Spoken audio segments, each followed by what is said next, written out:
അമിതമായി കഴിഞ്ഞാൽ അമൃതും വിഷമാണല്ലേ.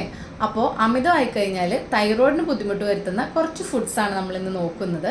വല്ലപ്പോഴും കഴിക്കുന്നതുകൊണ്ട് പ്രശ്നമൊന്നുമില്ല. സ്ഥിരമായിട്ട് നിങ്ങൾ ഈ കാര്യങ്ങൾ ഫുഡിൽ ഉൾപ്പെടുത്തുന്നുണ്ടെങ്കിൽ ഒന്ന് ഒഴിവാക്കുന്നത് നന്നായിരിക്കും.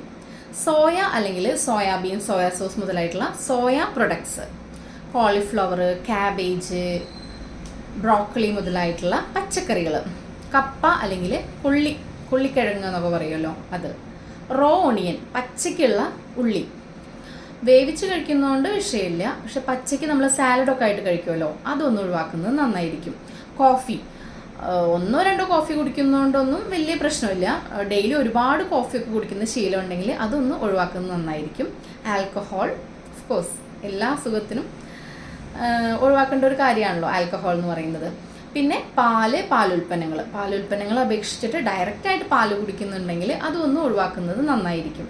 ഗോതമ്പ്, മൈദ മുതലായവയൊക്കെ ആഡ് ചെയ്തിട്ടുള്ള ഫുഡും കുറയ്ക്കേണ്ടതാണ്.